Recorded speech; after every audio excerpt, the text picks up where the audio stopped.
आज मैं आपको कृष्ण काव्य से संबंधित महत्वपूर्ण प्रश्न उत्तर कराने जा रही हूँ। ये हमारी जो प्रश्नोत्तरी चलेगी वो कृष्ण काव्य से संबंधित चलेगी। इसमें मैंने सारे वो क्वेश्चंस लिए हैं जो किसी ना किसी एग्जाम में आए हुए हैं। RPSC first grade, RPSC second grade, इसके अलावा कॉलेज लेक्चरर के लिए यह प्रश्नोत्तरी महत्वपूर्ण होगी। देखो मेरा पहला क्वेश्चन क्या है, प्रेम वाटिका किसकी काव्य कृति है? तो ये रसखान की है कि नागरीदास की है कि आलम की है कि भारतेंदु हरिश्चंद्र की है।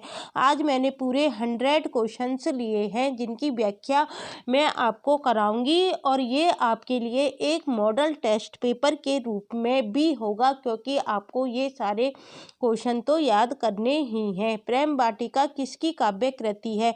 तो ये किसकी काव्य कृति है? ये भारतेंदु हरिश्चंद्र की नहीं है, आलम की नहीं है, नागरीदास की नहीं है, तो फिर ये किसकी काव्य कृति है? तो ये रसखान की काव्य कृति है। इसमें क्या बताया गया है, राधा कृष्ण को मालिन माली बनाकर प्रेम उद्योग का वर्णन किया गया है। और रसखान का आपसे मूल नाम पूछा जा सकता है, क्या नाम था रसखान का मूल नाम? रसखान का मूल नाम था सैयद इब्राहिम। क्या नाम था? सैयद इब्राहिम था। और इसके अलावा आलम जो है, इसमें जो ऑप्शन आलम दे रखा है, ये आलम किस धारा के कवि हैं? रीति मुक्त धारा के कवि हैं। हमें चारों ऑप्शंस की व्याख्या करनी चाहिए। आलम किस धारा के कवि हैं? रीति मुक्त काव्य धारा के कवि हैं। प्रेम की पीर का दर्द उनके एक एक वाक्य में मिलता है। आलम की प्रमुख रचना कौन सी है? आलम केली है, माधवानल काम कंदलाय और सुदामा चरित है। सुदामा चरित रचना बहुत पूछी जाती है, ये किसकी है? आलम की। और नागरीदास की प्रमुख रचना भी पूछी जाती है, क्या है? इश्क चमन है। और भारतेंदु हरिश्चंद्र कौन है? गद्य के प्रवर्तक के रूप में जाने जाते हैं। उनके काव्य ग्रंथों की संख्या कितनी है? 70 है। अगला क्वेश्चन देखो, केवल प्रेम लक्षणा भक्ति का आधार ग्रहण करने के कारण कृष्ण भक्ति शाखा में अश्लील विलासिता की प्रवृत्ति जागृत हुई, यह विचार किसका है? यह किसने विचार किया था कि केवल प्रेम लक्षणा भक्ति का आधार ग्रहण करने के कारण जो कृष्ण भक्ति शाखा है उसमें अश्लील विलासिता की प्रवृत्ति जागृत हुई? यह किसका कथन है? मिश्र बंधुओं का है, रामकुमार वर्मा का है, जॉर्ज ग्रियर्सन का है या रामचंद्र शुक्ल का? यह कथन किसका है? रामचंद्र शुक्ल का है। यदि आपको पीडीएफ चाहिए तो मुझे आप मैसेज कर देना, मैं ये पीडीएफ टेलीग्राम पर शेयर कर दूंगी। क्वेश्चन नंबर 3 है, निम्न में से कौन सा कवि कृष्ण भक्ति धारा के कवियों में शामिल नहीं है? अब क्वेश्चन ये कई नहीं है, ये है कवि।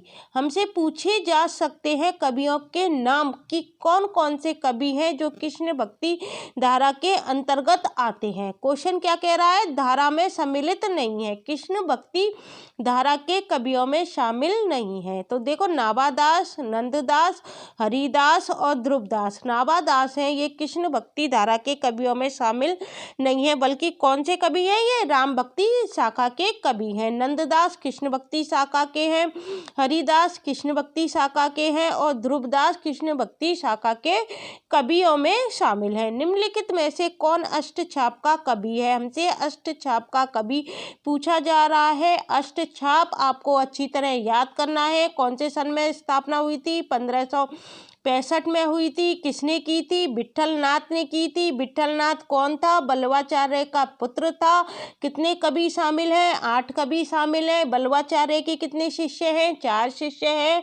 विट्ठलनाथ के कितने शिष्य हैं? 4 हैं। बल्लवाचार्य के शिष्यों के नाम बताइए। कुंभनदास, सूरदास, परमानंद दास और कृष्णदास। इसके अलावा विट्ठलनाथ के शिष्यों के नाम बताइए। गोविंद स्वामी, चीत स्वामी, नंददास और चतुर्भुज दास। ये किसके हैं? विट्ठलनाथ के। तो आपको टिप्स पर याद होनी चाहिए सारी जानकारी। तो हमसे पूछा है अष्टछाप का कवि है, मैंने पूरा अष्टछाप आपके सामने खोलकर रख दिया है। तो अष्टछाप का कवि कौन हो जाएगा? देखो, मीराबाई नहीं है, ये संप्रदाय निरपेक्ष कवित्री मानी जाती है। रसखान नहीं है, विद्यापति नहीं है, विद्यापति आदिकालीन कवि हैं। तो कौन हो जाएंगे? सूरदास हो जाएंगे। और ये किसके शिष्य हैं? ये बल्लवाचार्य के शिष्य माने जाते हैं। अगला क्वेश्चन है, नायिका भेद पर आधारित रस मंजरी के रचना रचनाकार कौन है। देखो आपके सिलेबस में जो आरपीएससी स्कूल लेक्चरर का सिलेबस है ना, उसमें नंददास लगा हुआ है। विशेष कवियों के जब मैं क्वेश्चन कराऊंगी तो आपको नंददास के सारे क्वेश्चन करा दूंगी कि कौन कौन से क्वेश्चन प्रीवियस ईयर में आए हैं, वो तो इसमें आपको मिल ही रहे हैं। इसके अलावा नंददास के बारे में संपूर्ण जानकारी मैं आपको प्रोवाइड करा दूंगी।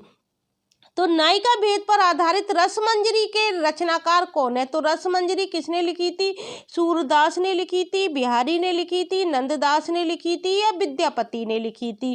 तो ये जो रसमंजरी है ये नंददास ने लिखी थी। और ये भी पूछा जा सकता है कि रसमंजरी किस पर आधारित है। तो रसमंजरी जो नायिका भेद पर आधारित है, कैसे याद कर लोगे, रसमंजरी है, रस को आस्वादन किस तरह से करते हैं थे पहले के कभी, नायिका के भेदों को बताकर करते थे। तो इस तरह से हम आसानी से याद कर लेंगे कि जो रसमंजरी है वो नायिका भेद पर आधारित है और ये नंददास की रचना है। सूरदास के दृष्टिकूट पद किस काव्य ग्रंथ में संकलित है। आपको सूरदास के पता है, सूरदास ने क्या लिखा था, सूरसागर लिखा था, साहित्य लहरी लिखा था और एक सूरसारावली उनकी रचना है। तो जो दृष्टिकूट पद है उनके किस काव्य में संकलित है। तो देखो सूरसागर में नहीं है, इसमें तो उद्धव और ब्राह्मण गीत का प्रसंग है। सूरसारावली में नहीं है। उनके जो दृष्टिकूट पद हैं वो हमको किस में मिलते हैं, साहित्य लहरी में दिखाई देते हैं। ब्राह्मण गीत का उपजीव्य ग्रंथ कौन सा है। अगला क्वेश्चन है, ब्राह्मण गीत है उसका उपजीव्य ग्रंथ कौन सा है। देखो विष्णु पुराण है, शिव पुराण है, हरिवंश पुराण है या श्रीमद् भागवत महापुराण है। तो कौन सा है, श्रीमद् भागवत महापुराण क्या है, ब्राह्मण गीत का उपजीव्य ग्रंथ माना जाता है। कौन सा माना जाता है, श्रीमद् भागवत महापुराण। अगला क्वेश्चन है, ब्राह्मण गीत प्रसंग का प्रतिपाद्य है। ये जो ब्राह्मण गीत है इसका क्या प्रतिपाद्य है, क्या बताया गया है। तो देखो वात्सल्य रस का चित्रण नहीं है, गोपियों का विरह वर्णन नहीं है, सगुण भक्ति की महिमा का निर्गुण का खंडन किया गया है। इसमें किसका खंडन कर रही हैं गोपियां, निर्गुण का खंडन कर रही हैं और किसकी महिमा बता रही हैं, सगुण भक्ति की महिमा बता रही हैं और कृष्ण की भक्ति भी इसमें नहीं है। मेन जो उद्देश्य है वो क्या है, सगुण भक्ति की महिमा और निर्गुण का खंडन। अगला क्वेश्चन है, श्री बल्लवाचार्य ने जिस कृष्ण भक्ति को प्रतिष्ठित किया उसका दार्शनिक आधार क्या था। अब देखो दार्शनिक आधार भक्ति काल में दे रखे हैं, इनमें से एक क्वेश्चन जरूर आता है। तो बल्लवाचार्य का क्या था, शुद्धाद्वैतवाद था। क्या था, शुद्धाद्वैतवाद। अद्वैतवाद किसका था, शंकराचार्य का। द्वैतवाद किसका था, मध्वाचार्य का। और शुद्धाद्वैतवाद एक है हमारा शुद्धाद्वैतवाद, ये किसका था, निम्बरकाचार्य का था। मैंने चारों आपको बता दिए हैं किस किस के थे। अद्वैतवाद किसका था, शंकराचार्य का था। द्वैतवाद किसका था, मध्वाचार्य का था। शुद्धाद्वैतवाद किसका था, निम्बकाचार्य का था। और नहीं, शुद्धाद्वैतवाद किसका था, बल्लवाचार्य का था। और द्वैताद्वैतवाद ये किसका था, निम्बकाचार्य का। द्वैताद्वैतवाद आए तो निम्बकाचार्य करना है, शुद्धाद्वैतवाद आए तो क्या करना है, बल्लवाचार्य। ये किसका था, बल्लवाचार्य का था। क्वेश्चन नंबर 10 है, अष्टछाप में कवियों की संख्या कितनी है। मैंने आपको ऊपर बता दिया था अष्टछाप में कितने कवि हैं, अष्टछाप में कितने कवि हैं, 8 कवि हैं। कितने हैं, 8 कवि हैं। तो इसका आंसर क्या आ जाएगा, 8 आ जाएगा। अगला क्वेश्चन है, गौड़ीय संप्रदाय के प्रवर्तक आचार्य थे। गौड़ीय संप्रदाय था उसके प्रवर्तक आचार्य कौन थे, शंकराचार्य थे, मध्वाचार्य थे, स्वामी हरिदास थे या चैतन्य महाप्रभु थे। कौन थे, चैतन्य महाप्रभु। गौड़ीय संप्रदाय के प्रवर्तक आचार्य कौन थे, चैतन्य महाप्रभु थे। अगला क्वेश्चन है, श्रृंगार और वात्सल्य रस का सम्राट किस कवि को कहा जाता है। कौन सा कवि है जिसको श्रृंगार और वात्सल्य रस का सम्राट कहा जाता है। तुलसीदास है, कृष्णदास है, नंददास है या सूरदास है। कौन से कवि हैं, सूरदास हैं जिनको श्रृंगार और वात्सल्य रस का सम्राट कहा जाता है। क्वेश्चन नंबर 13 है, इनमें से कौन सा कवि अष्टछाप से समृद्ध नहीं है।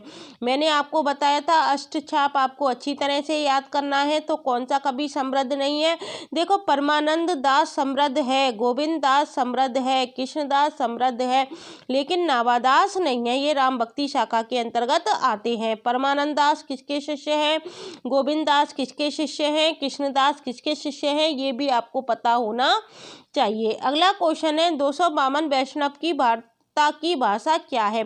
पूछा जा सकता है कि 252 जो वैष्णव है इसकी भाषा क्या है? तो अवधी है, खड़ी बोली है, बघेली है या ब्रजभाषा है? तो इसकी कौन सी भाषा है? ब्रजभाषा है।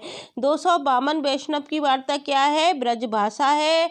और इसमें किसके शिष्यों का वर्णन है, ये भी पूछा जा सकता है। तो इसमें विट्ठलनाथ के शिष्यों का वर्णन है। और जो 84 वैष्णव की वार्ता है उसमें वल्लभाचार्य के शिष्यों का वर्णन है। और ये दोनों लिखी किसके द्वारा गई थी? ये गोकुलनाथ के द्वारा लिखी गई थी। और गोकुलनाथ कौन थे? विट्ठलनाथ के पुत्र थे। ये सारी जानकारी हमको मालूम होनी चाहिए। निम्न में से विट्ठलनाथ के शिष्य हैं, देखो वही अष्टछाप में से क्वेश्चन आ गया है। विट्ठलनाथ के शिष्य कौन है? कृष्णदास हैं, कुंभन दास हैं, परमानंद दास हैं या नंददास हैं?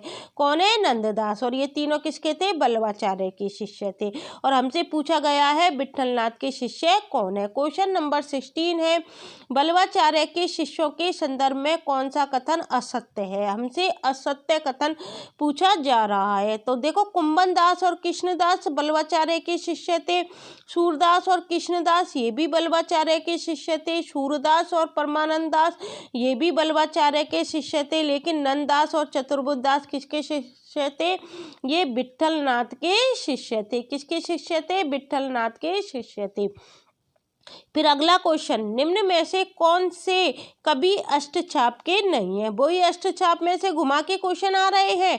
तो देखो, कृष्णदास अष्टछाप के थे, कुंभन दास अष्टछाप के थे, चीत स्वामी अष्टछाप के थे, लेकिन दामोदर दास अष्टछाप के कवि नहीं थे। अगला क्वेश्चन है, वल्लभाचार्य ने अपने मार्ग का नाम पुष्टि मार्ग क्यों रखा? अब आपको ये बताना है कि जो वल्लभाचार्य थे उन्होंने अपने मार्ग का नाम पुष्टि मार्ग क्यों रखा? क्योंकि भक्ति की और जीव की प्रवृत्ति, ये जीत नहीं है, ये टाइपिंग मिस्टेक हो गई है, ये जीव है, जीव।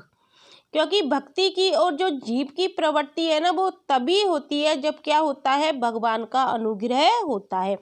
तो यही आंसर सही है, क्योंकि इसमें जीव सांसारिक सुखों की प्राप्ति करते हैं। बिल्कुल गलत।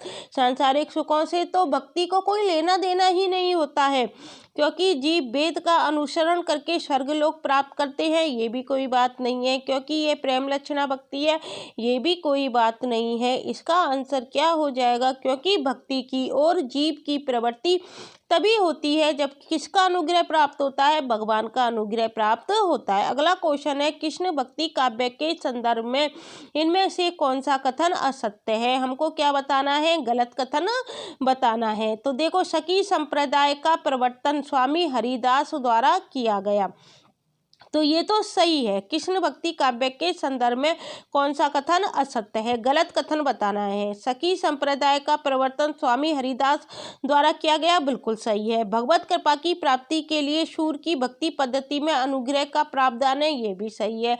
नंददास ने भंवर गीत नामक ग्रंथ की रचना की थी, ये भी सही है। राधा वल्लभ संप्रदाय में राधा का स्थान गौण और कृष्ण का स्थान प्रधान तथा उच्च माना गया है, यही गलत है। क्योंकि राधा वल्लभ संप्रदाय में राधा का स्थान गौण नहीं माना गया है, राधा का स्थान मुख्य माना गया है। अगला क्वेश्चन है, साहित्य लहरी के रचयिता कौन है? साहित्य लहरी हमने कृति ऊपर पढ़ के आ चुके हैं, तो कौन है? सूरदास है। चतुर्बुद्ध दास नहीं है, नंददास नहीं है, कृष्णदास नहीं है। कौन है? सूरदास। और इसमें हमें कैसे पद दिखाई देते हैं? दृष्टिकूट पद हमको दिखाई देते हैं। अगला क्वेश्चन है, काहे को रोकत मारग सूदो सुनो मधुप निर्गुण कंटक से राजपथ क्यों रूठो? इस काव्य पंक्ति में राजपथ का प्रयोग किसके लिए कहा गया है? किसके लिए आया है ये राजपथ का? काहे को रोकत मार्ग सूदो, सूदो मतलब वो गोपियां कह रही हैं हमारा मार्ग क्यों रोक रहे हो? सुनो मधुप निर्गुण कंटक से राजपथ क्यों रूठो?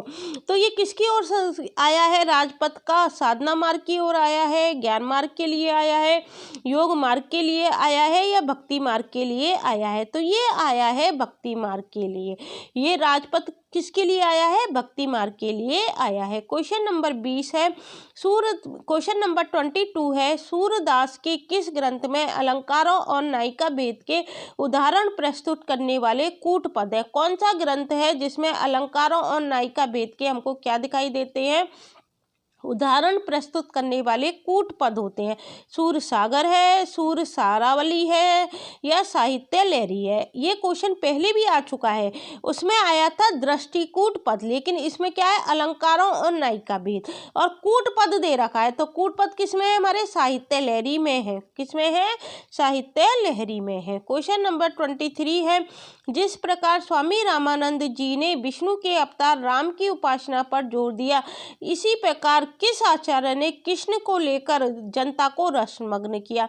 मध्वाचार्य थे कि शंकराचार्य थे कि रामानुज थे कि बल्लवाचार्य थे। वो कौन थे, बल्लवाचार्य थे। कौन थे, बल्लवाचार्य थे। गोपियों की वचन वक्रता का मनोहारी चित्रण सूर सागर के किस अंश में मिलता है। गोपियों की वचन वक्रता का मनोहारी चित्रण हमको किस में मिलता है, बाल लीला में मिलता है, दान लीला में मिलता है, प्रेम लीला में मिलता है या ब्राह्मण गीत में मिलता है। किस में मिलता है, ब्राह्मण गीत में मिलता है। क्वेश्चन नंबर 25 है, निम्न में से कौन अष्टछाप के कवि नहीं है। वो ही देखो क्वेश्चन अष्टछाप का घुमा फिरा कर पूछा जा रहा है। सूरदास है, कुंभन दास है, परमानंद दास है, रविदास। रविदास नहीं है। रविदास कौन है, जिनको हम रैदास भी कहते हैं।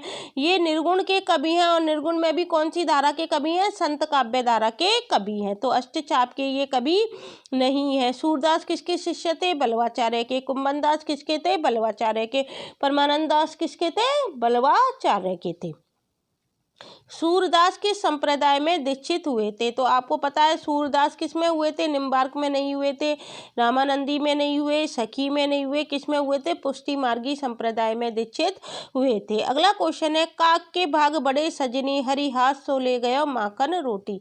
ये किसने कहा था कि काग के भाग बड़े सजनी हरि हाथ सो ले गयो माखन रोटी। परमानंद दास ने कहा था, सूरदास ने कहा था, रसखान ने कहा था या नंददास ने कहा था। ये बात कही थी रसखान ने। किसने कही थी, रसखान ने। महाकवि सूरदास का जन्म स्थान पूछा जा सकता है, कहाँ पर हुआ था, और सूरदास विशेष कवि में भी लगे हुए हैं। इसके बारे में भी मैं आपको क्वेश्चन आंसर लेकर आऊंगी। तो वृंदावन में जन्म स्थान हुआ था, मथुरा में हुआ था, मगहर में हुआ था या सीही में हुआ था। तो इनका जो सूरदास का जन्म स्थान माना जाता है वो सीही में माना जाता है। अगला क्वेश्चन 29 है, सखी संप्रदाय के प्रवर्तक थे। ये क्वेश्चन आ गया है घुमा फिरा कर, वो भी रामानंद थे, स्वामी हरिदास थे, बल्लवाचार्य थे या परमानंद दास थे। तो जो सखी संप्रदाय है उसके प्रवर्तक कौन हुए थे, स्वामी हरिदास हुए थे। कौन हुए थे, हरिदास। क्वेश्चन नंबर 30 है, सूरदास के गुरु का नाम।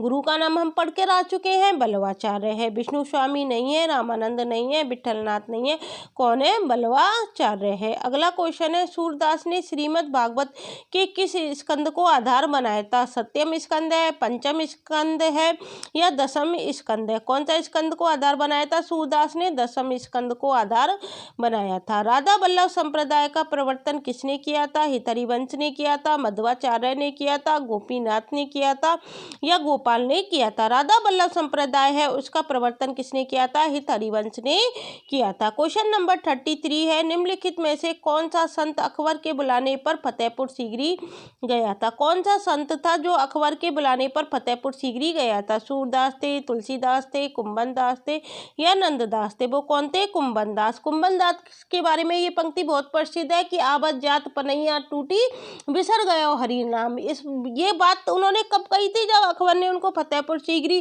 बुलाया था। जब वो कहते हैं कि आवत जात मेरी पनैया टूट गई और मेरे मुख से क्या हो गया, हरि का नाम भी बिसर गया, मैं भूल गया, तो इसलिए उनके बारे में ये पंक्ति भी पूछी जाती है। क्वेश्चन नंबर 34 है, निम्न में से कौन सी रचना मीरा द्वारा नहीं रची गई है। मीरा भी आपको अच्छी तरह से करके जानी है।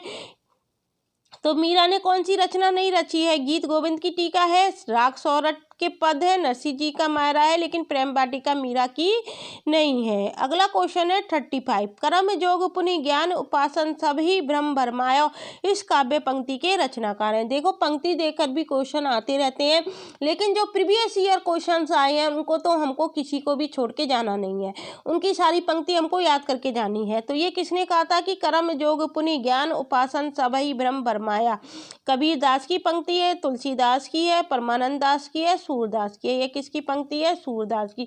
सूरदास क्या कहते हैं? कर्म योग पुण्य ज्ञान उपासन सब ही भरम भरमाया। क्वेश्चन नंबर 36 है, निम्न में से किस ग्रंथ की रचना नंददास ने नहीं की है? कौन सा ग्रंथ है जिसकी रचना नंददास ने नहीं की है? नंददास के ग्रंथ इंपॉर्टेंट है, आपको सारे याद करके जाने हैं।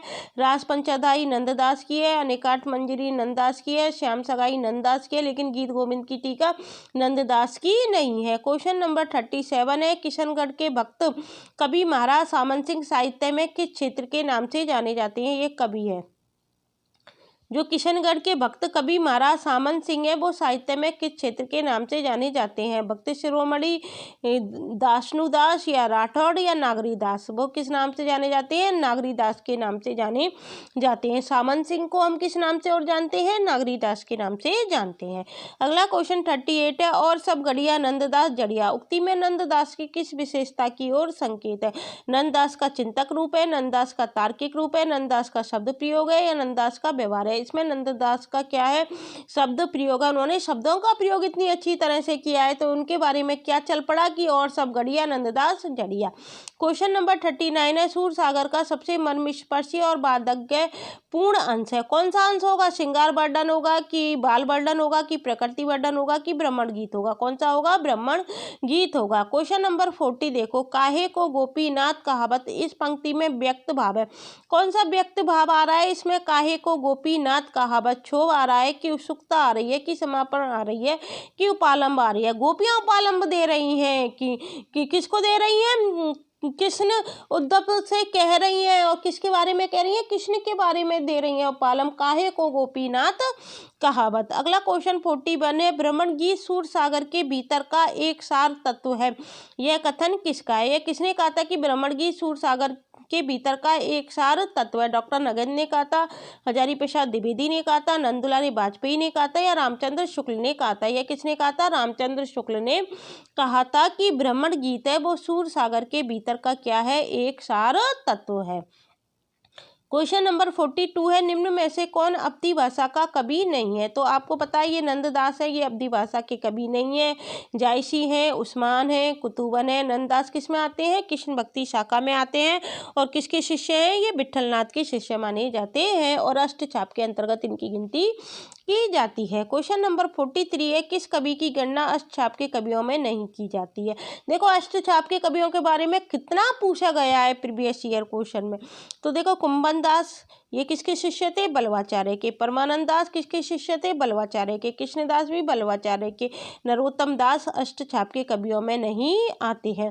क्वेश्चन नंबर 44 है, जहाँ बैठावे तिथि बैठूं बेचे तो बिक जाऊं। इस पंक्ति में मीरा का जो व्यक्त भाव है वो क्या आया है? उत्साह का आया है, समर्पण का आया है, हर्ष का आया है या क्षोभ का आया है? तो इस पंक्ति में जो मीरा का भाव आया है वो समर्पण का आया है। क्वेश्चन नंबर 45 पे, भ्रमण गीत में भ्रमण का प्रतीक कौन है? जो भ्रमण है, भ्रमण गीत में भ्रमण का प्रतीक कौन बनकर आया है? अक्रूर आया है, श्रीदामा आया है, उद्धव आया है, बलराम आया है। उद्धव को संबोधित किया गया है, किससे किया गया है? भ्रमण से किया गया है।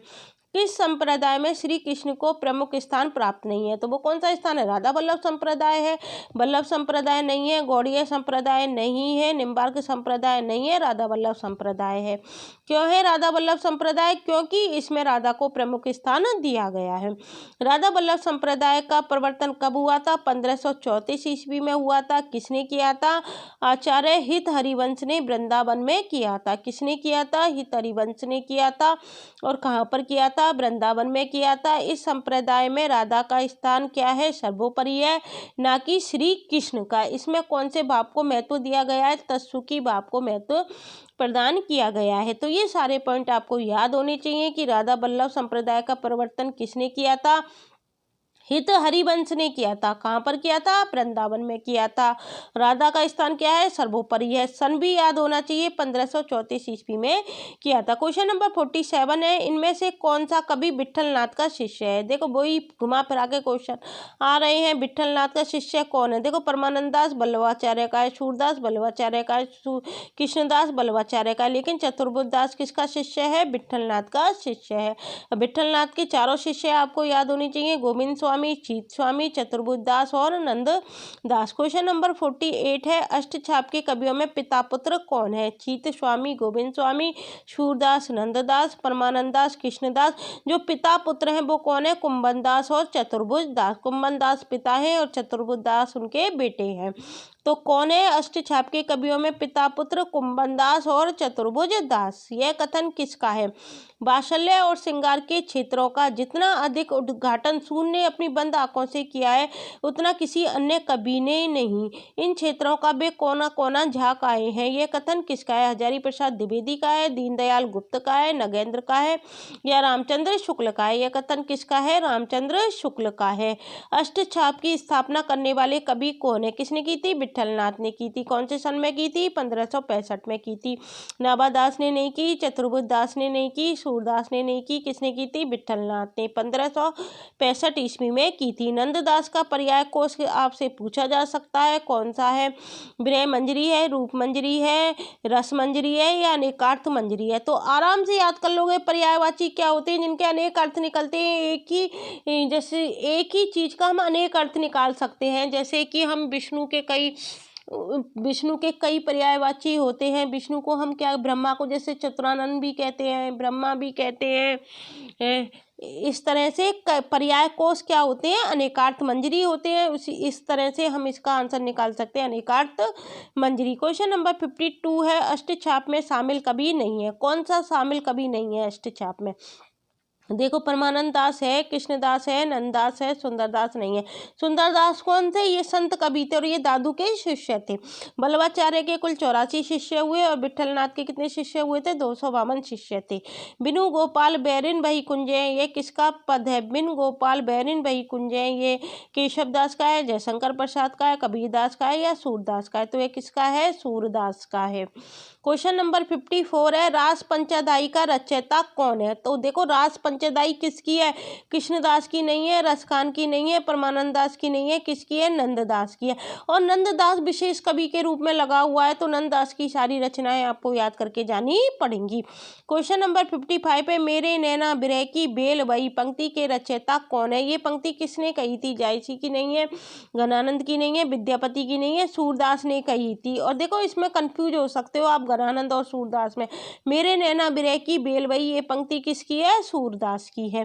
क्वेश्चन नंबर 56 है, सूरदास के विषय में कौन सा कथन गलत है? हमसे गलत कथन पूछा जा रहा है। सूरदास श्रीनाथ मंदिर वृंदावन में कीर्तन करते थे, बिल्कुल सही बात है, वो श्रीनाथ मंदिर वृंदावन में कीर्तन करते थे। सूरदास बल्लवाचार्य के शिष्य थे, बिल्कुल सही बात है। प्रभु वो सब पतितन को राजा, ये भी सही है। पर निंदा मुख परी पूरी रहियो जग, यह निशान नित बाजा पंक्तियां सूरदास द्वारा रचित है। सूरदास को सभी विद्वान जन्मांध मानते थे, यही गलत है, क्योंकि सूरदास को सभी विद्वान जन्म से अंधे नहीं मानते थे। पर निंदा मुख पूरी रहियो जग, यह निशान नित बाजा पंक्तियां सूरदास द्वारा लिखित है, सही है। प्रभु हो सब पतितन को राजा, ये भी सही है, सूरदास के द्वारा है।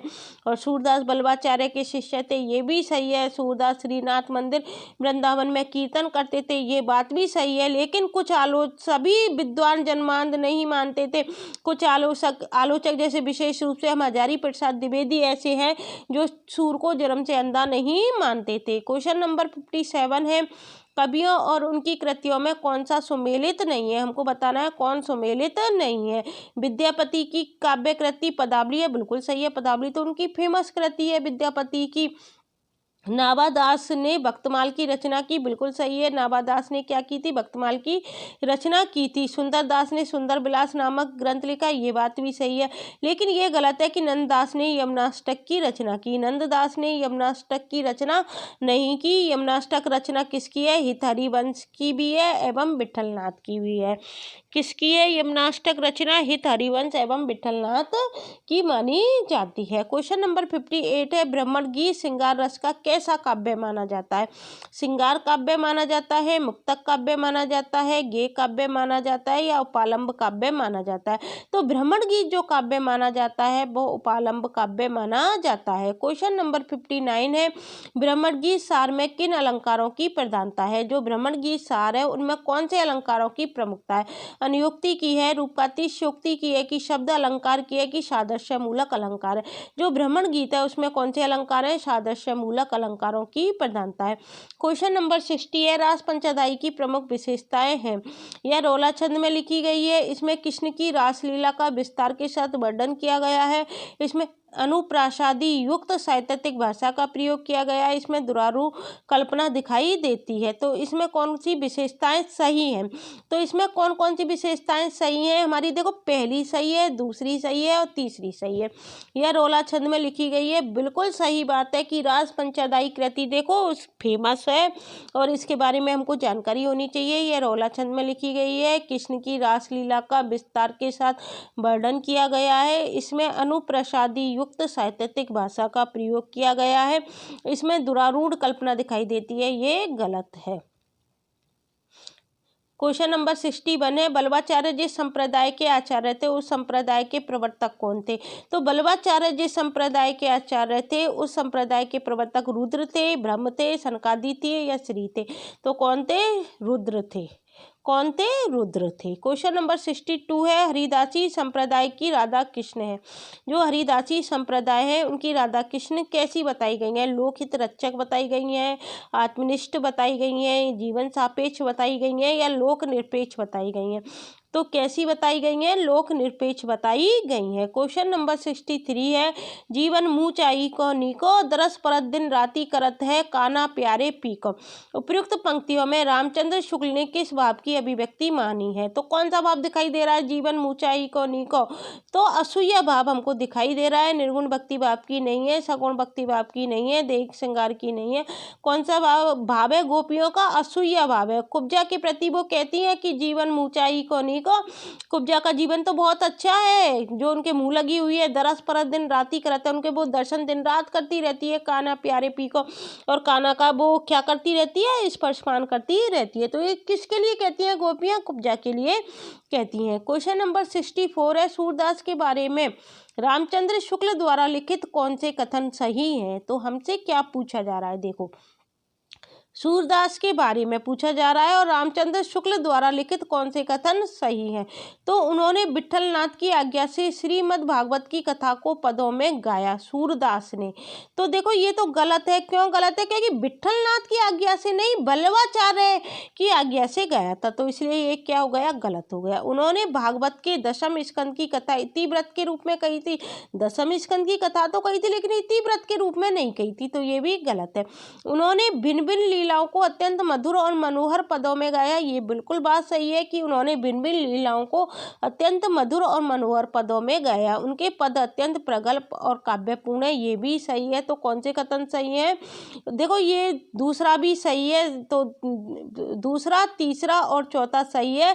उन्होंने भागवत के दशम स्कंद की कथा इतिव्रत के रूप में कह दी थी, ये बात भी बिल्कुल सही है। लेकिन जो पहली बात है वो गलत है, क्योंकि उन्होंने विट्ठलनाथ की आज्ञा से नहीं बल्कि किसकी आज्ञा से?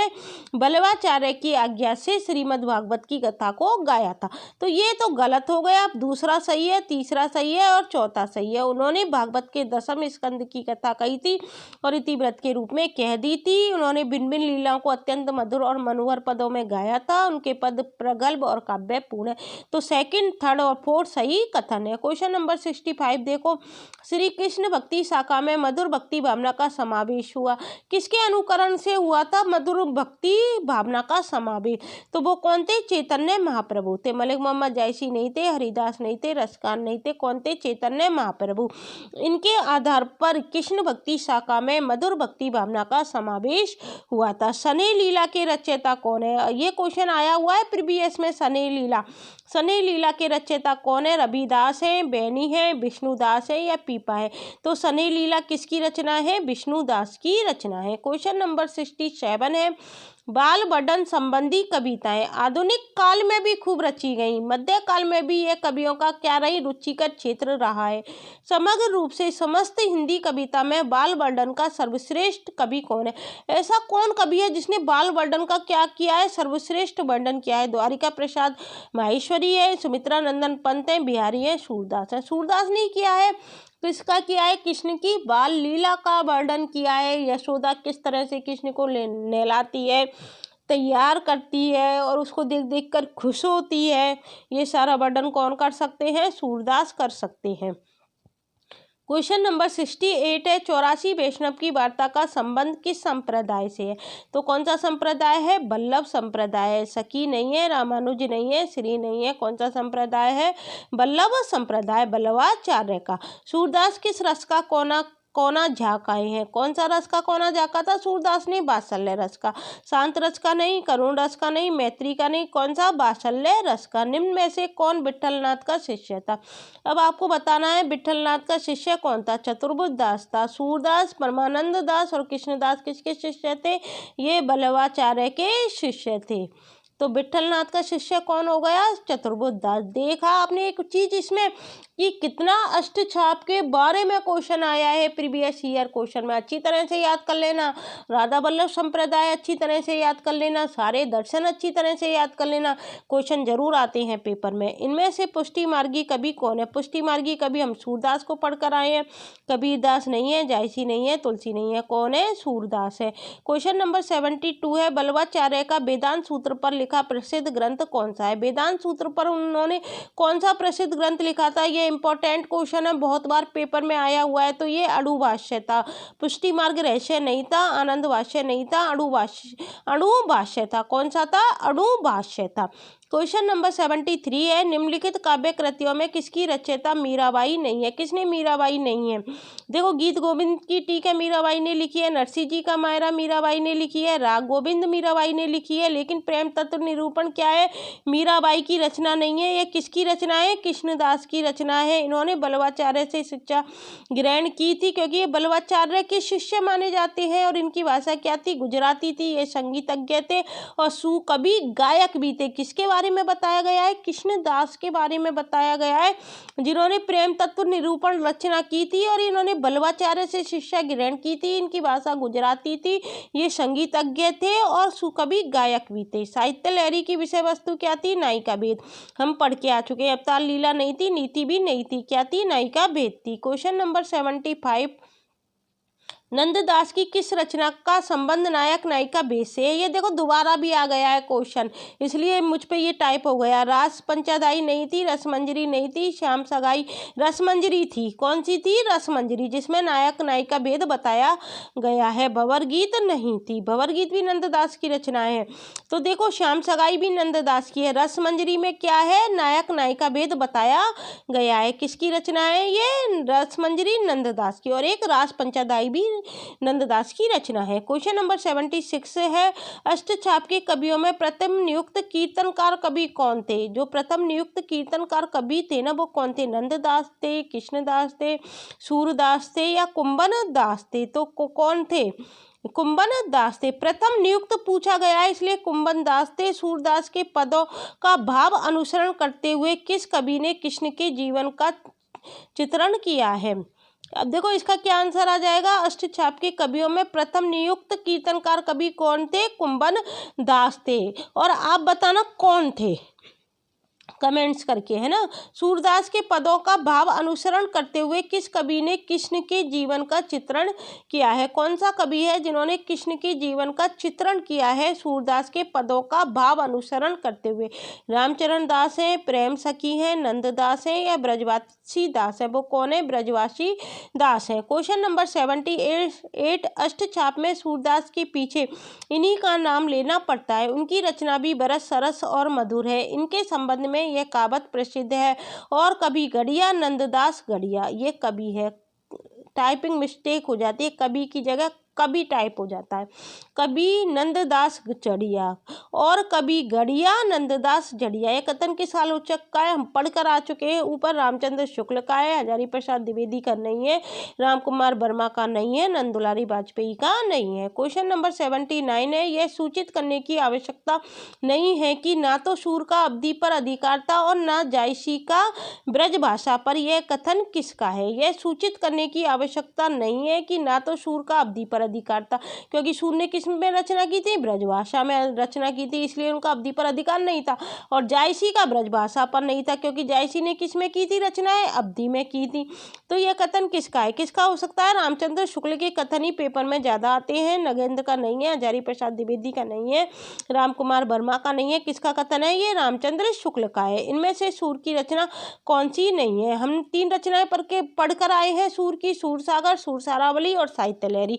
और साहित्य लहरी के बारे में क्या पूछा जाता है, दृष्टिकूट पद पूछे जाते हैं। तो कौन सी रचना सूर की नहीं है, रास पंचादाई रचना सूर की नहीं है। हम किसकी पढ़कर आए हैं, रास पंचादाई हम पढ़कर आए हैं नंद दास की। किसकी पढ़कर आए हैं, हम नंद दास की पढ़कर आए हैं। हित 84 के रचयिता कौन है, नंद दास है, हित हरिवंश है, चीत स्वामी है या स्वामी हरिदास है। तो हित 84 के रचयिता कौन है, हित हरिवंश है। कौन है, हित हरिवंश है। क्वेश्चन नंबर 82 है, जुगलमाल चरित नामक ग्रंथ के लेखक कौन है, नंद दास है, कृष्ण दास है, चतुर्बुद्ध दास है या चीत स्वामी है। जुगलमाल चरित किसने लिखी थी, कृष्ण दास ने लिखी थी। किसने लिखी थी, कृष्ण दास ने लिखी थी। ध्रुव चरित के रचयिता कौन है, रसखान है, स्वामी हरिदास है, नरोत्तम दास है या भिखारी दास है। ध्रुव चरित के रचयिता कौन है, नरोत्तम दास है। कौन है, नरोत्तम दास है। तत्वदीप निबंध किसकी रचना है, बल्लवाचार्य की है, नाभादास की है या नंददास की है। तत्वदीप निबंध किसकी है, बल्लवाचार्य की। सुदामा चरित के लेखक हम पढ़ के आ चुके हैं, नंददास की है, सूरदास की नहीं है, ना रत्नाकर की है। अब देखो क्वेश्चन नंबर 86 क्या कहता है। सूरदास जब अपने प्रिय विषय का वर्णन शुरू करते हैं तो मानो अलंकार शास्त्र हाथ जोड़कर उनके पीछे पीछे दौड़ा करता है। उपमाओं की बाढ़ आ जाती है, रूपकों की वर्षा होने लगती है। उपयुक्त कथन किस आलोचक का है, तो ये हजारी प्रसाद द्विवेदी का है, रामचंद्र शुक्ल मत करके आना, हरबंस लाल शर्मा का नहीं है, नंद दुलारी वाजपेयी का नहीं है। सूरदास जब अपने प्रिय का वर्णन शुरू करते हैं तो मानो अलंकार शास्त्र हाथ जोड़कर उनके पीछे दौड़ा करता है, उपमाओं की बाढ़ आ जाती है, रूपकों की वर्षा होने लगती है। उपयुक्त कथन किसका है, हजारी प्रसाद द्विवेदी का। अगला क्वेश्चन है, बात्सल्य और श्रृंगार के क्षेत्र का जितना अधिक उद्घाटन सूर ने अपनी बंद आंखों से किया उतना किसी और कवि ने नहीं किया। इन क्षेत्रों का वे कोना कोना झांकाए हैं। ये कथन किसने कहा था, ये रामचंद्र शुक्ल का कथन है। देखो कथन पूछे जा सकते हैं और शुक्ल के कथन तो पेपर में बहुत पूछे जाते हैं। ये किसने कहा था कि बात्सल्य और श्रृंगार के क्षेत्र का जितना अधिक उद्घाटन सूर ने अपनी बंद आंखों से किया उतना और किसी कवि ने नहीं। इन क्षेत्रों का वे कोना कोना झांकाए हैं। ये रामचंद्र शुक्ल का है। क्वेश्चन नंबर 87, इनमें से कौन सी रचना नंददास की नहीं है। देखो मान मंजरी नंददास की है, अनेकार्थ मंजरी जो पर्याय कोश है नंददास की है, रूप मंजरी नंददास की है, लेकिन दान लीला नंददास की नहीं है। ये किसकी है, चतुर्बुद्ध दास व रसखान की रचना है। किसकी है, दान लीला चतुर्बुद्ध दास व रसखान की रचना है। विट्ठल नाथ ने वल्लभ संप्रदाय में किस तरह की पूजा पद्धति का समावेश किया। जो वल्लभ संप्रदाय था विट्ठल नाथ का, उसने किस प्रकार की पूजा पद्धति का समावेश किया था। बालकृष्ण की उपासना का किया था, राधा स्तुति का किया था, कांता भाव की उपासना का किया था या युगलोपासना का किया था। तो विट्ठल नाथ ने वल्लभ संप्रदाय में युगलोपासना का क्या किया था, समावेश किया था। क्वेश्चन नंबर 89 है, सूर सागर में जगह जगह दृष्टिकूट वाले पद मिलते हैं, यह भी विद्यापति का अनुकरण है। सूरदास से संबंधित उक्त विचार किस आलोचक के हैं, हरिवंश लाल शर्मा के हैं, हजारी प्रसाद द्विवेदी के हैं या रामचंद्र शुक्ल के। ये रामचंद्र शुक्ल ने कहा था। क्या कहा था, सूर सागर में जगह जगह दृष्टिकूट वाले पद मिलते हैं, यह भी क्या है, विद्यापति का अनुकरण है। सूरदास से संबंधित उक्त कथन रामचंद्र शुक्ल का है। क्वेश्चन नंबर 90 है, निम्नलिखित में से सूरदास के ब्राह्मण गीत में किसके प्रति स्थापना की गई है। तो सगुण की सरसता बताई गई है, सगुण की नीरसता नहीं है, सगुण की आलोचना भी नहीं की है, संत मार्ग के प्रति स्थापना नहीं है, सगुण की सरसता बताई गई है और निर्गुण का क्या किया गया है, खंडन किया गया है। क्वेश्चन नंबर 91 है, सूर काव्य के विषय में कौन सा तथ्य गलत है। देखो सूर का बात्सल्य वर्णन अद्भुत है, बिल्कुल सही बात है। सगुण भक्ति का प्रतिपादन है, सही है, और निर्गुण का खंडन है। सूर काव्य का मुख्य विषय कृष्ण भक्ति है, बिल्कुल सही बात है। भाषा अवधि नहीं है, भाषा क्या है, ब्रज है। कौन सी भाषा है, ब्रज है। क्वेश्चन नंबर 92 है, भ्रमण गीत में गोपियों के समक्ष उद्भव किस भूमिका में है।